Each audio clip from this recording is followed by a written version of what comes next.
Okay. Happy Valentine's Day. My name is Ivy Smith, and I was asked to give a talk on love. When you think of love, who do you think of? Do you think of your friends or your family? Or do you think of maybe just the people you see around you or the trees? When I'm asked to think of who I love, I usually think of my family and my mom and my dad and my cousins and my grandparents and my aunts and uncles and everyone around me and my friends. I usually think of people. But we also have our Heavenly Father who gave us all the people around us, and He gave us the trees and the sky and our cousins and grandparents. When you love someone or you love the people around you, you're not going to be rude to them. That'd be not cool. But, so if you love your Heavenly Father and God, how do you show that? And how do you show that you love them?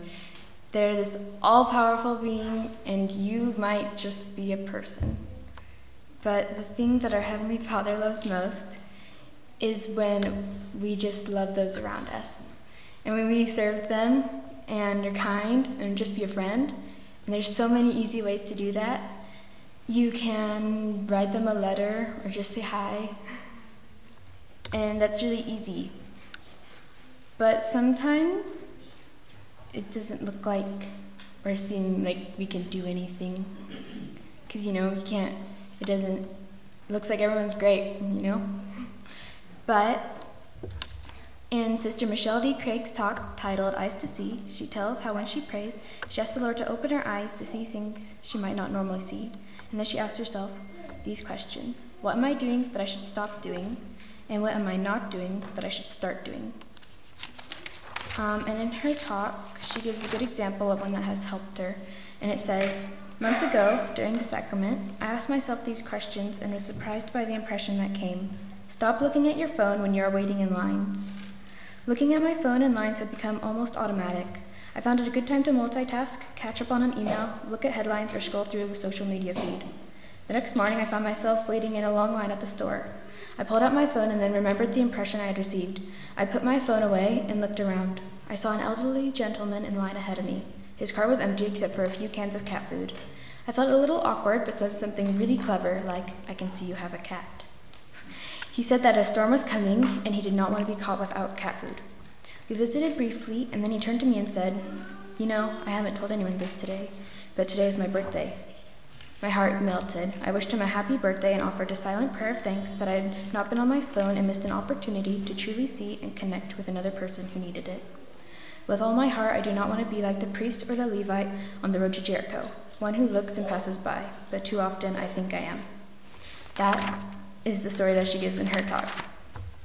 And I like at the end how she gives the reference to the people at Jericho, because I think that's true that maybe we don't really see all the people around us, and because sometimes the things people are dealing with aren't really on the outside and they don't show it, but there's always going to be someone you can help and someone that you can love. And you'll always be able to serve that person, and that makes the Lord happy, and it makes you happy, and it makes that person happy. We all like happy people. But there's also other times when you do serve people, and you just try and do your best, but it doesn't seem like that matters to them, or they don't care that much. And it doesn't seem like they really pay attention, and you don't know what to feel because maybe you tried your best, but it didn't seem like that mattered to that person. But when we just try our best to serve people, that's the best we can do, and the Lord knows that, and He knows that we tried our best, and He's happy with that, and He's happy that you at least tried, and He's happy that you did something that probably helped, at least, and that you did something good. And as long as we try our best to be happy and serve others, the Lord will understand, and He's happy when we try our best, because sometimes that's all we can do.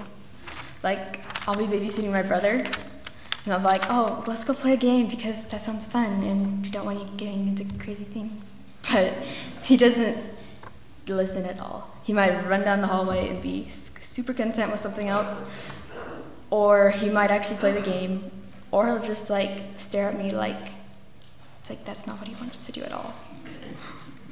It's like, why would you do that? But that's okay. Still tried. And that's all that the Lord expects of us. And I know that when we do our best to love and serve everyone around us, that really matters a lot to the Lord. And He's happy with what we have done. And I hope that you'll all be able to see and pray for those around you. And I know the Lord loves each and every one of us, and that He knows us by name, and He knows what we're dealing with and what we need. And I say, sing the name of Christ, amen.